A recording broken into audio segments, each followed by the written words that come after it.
को क्रांतिकारी जरूर करता हूँ। साथियों, पहले तो मैं ये साफ कर दूं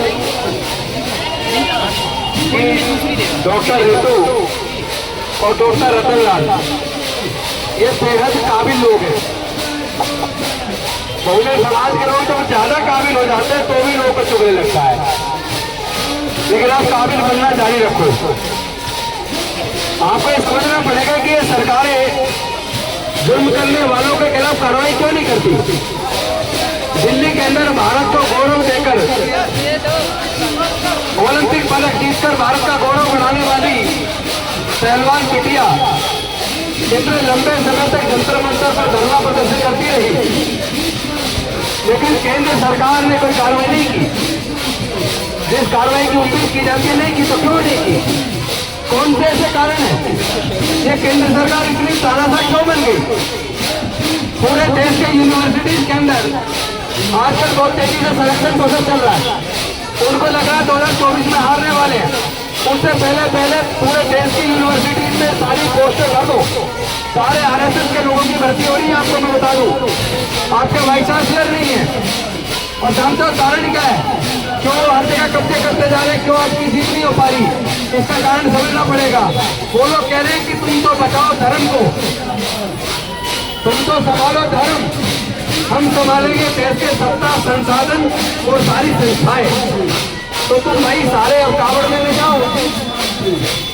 तुम जाके जागरण सुनो, कथावाचकों को जाके सुनो। जब तुम कथावाचकों को सुनोगे, कावड़ लेने के लिए जाओगे और धर्म को बचाने का ठेका तुम लोग ले लोगे, तो देश की सरकारें तो वही चलाएंगे भाई। क्योंकि वोट के टाइम पे ऐसी सरकारों को निस्तेनाबूद करने का समय आता है चुनाव के टाइम पर। तब तुम सब लोग देश में ये भूल जाते हो कि 5 साल तक तुम्हारे हाथों की हकमारी किसने की। 5 साल तक जब बहन बेटियों की इज्जत टूटी जा रही थी, जब भाइयों का मूर्त रखने पर कत्ल किया जा रहा था, जब हमारे बच्चों का गला छूने पर हत्या हो रही थी, तो सांसारिक हत्याएं करके हमारे बेटियों को, हमारे बेटों को आत्महत्या करने के लिए मजबूर किया जा रहा था। और अब जब चुनाव आया उसको बदला लेने का, क्योंकि उन हत्याओं के खिलाफ सरकारों ने कोई कार्रवाई नहीं की, जब समय आता है बदला लेने का, उस वक्त आप जाके धर्म के ठेकेदार बन जाते हैं। तो धर्म की तासली में ऐसी मिला के आपको पिलाई जाती है। आप लोग ये भूल जाते हो कि वोट की कीमत डॉक्टर बाबा साहब अम्बेडकर ने इतनी मुश्किल से आपको दिलवाई है, वरना केवल इनकम टैक्स पे ही को, बड़े जमींदारों को और ग्रेजुएट को वोट का अधिकार देना चाहते थे।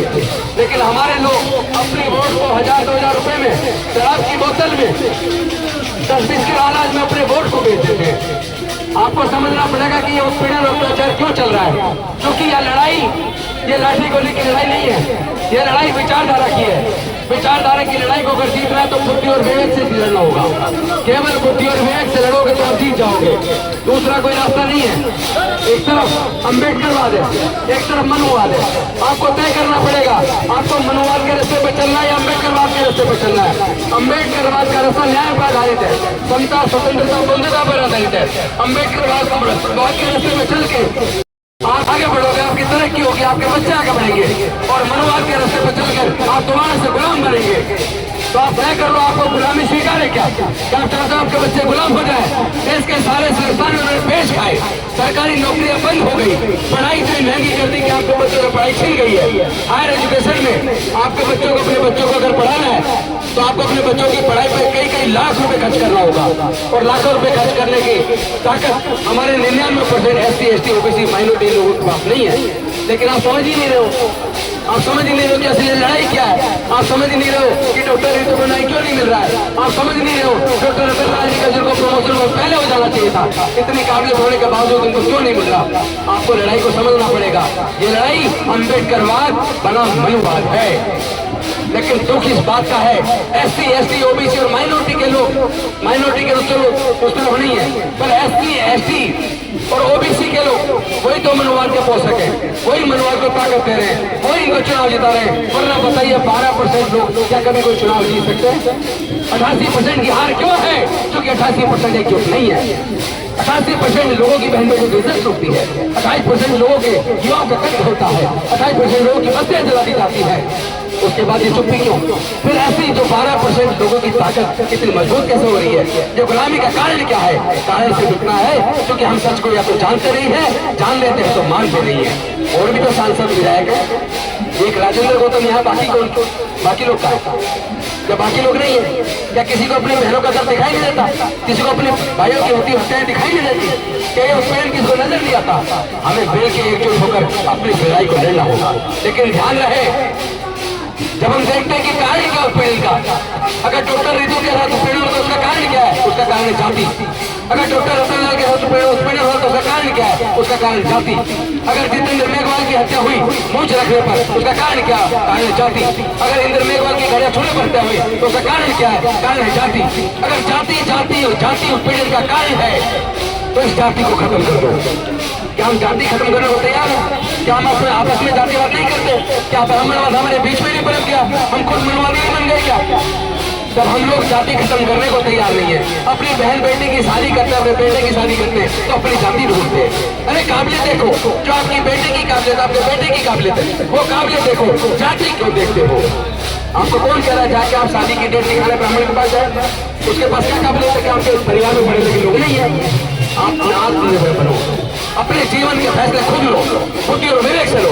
अगर उनके बताई हुई डेट से शादी सफल होती तो बताइए कि तलाक के केस क्यों चल रहे हैं? 498 406 के मुकदमे दर्ज क्यों हो रहे हैं? अच्छा कारण ये है कि हम लोग पैदा होने से लेकर मरने तक के संस्कार दूसरे पर निर्भर है। क्या जरूरत पड़ी किसी और के पास जाने की? अपना का सारी व्यवस्था अपने तैयार करो, अपने SC ST OBC माइनॉरिटी को एकजुट करो, और कम से कम SC ST OBC अपने अंदर पहले जातिवाद को खत्म करो, आपस में रोटी बेटी का रिश्ता करो, पढ़ाई को, शिक्षा को, ज्ञान को हथियार बना लो, अपनी वोट को हथियार बना लो, और 2024 में वोट को हथियार के तौर पर इस्तेमाल करो, और ऐसी शक्तियों को, ऐसे ताकतों को रिश्ता नाबूद कर दो जो लोग जातिवादियों को ताकत देते हैं, जो अन्याय करने वालों को ताकत देते हैं, जो पीड़न करने वालों को ताकत देते हैं, जो बहन बेटियों की इज्जत लूटने वालों को ताकत देते हैं।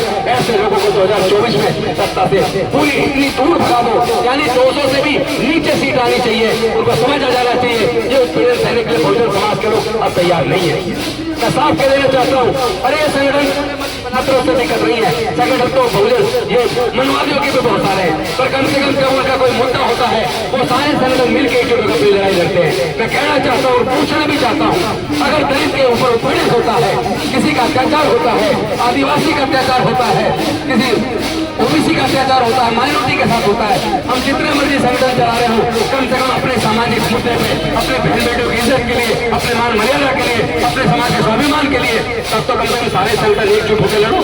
क्या हम मिलकर एकजुट होकर अपनी लड़ाई भी लड़ सकते?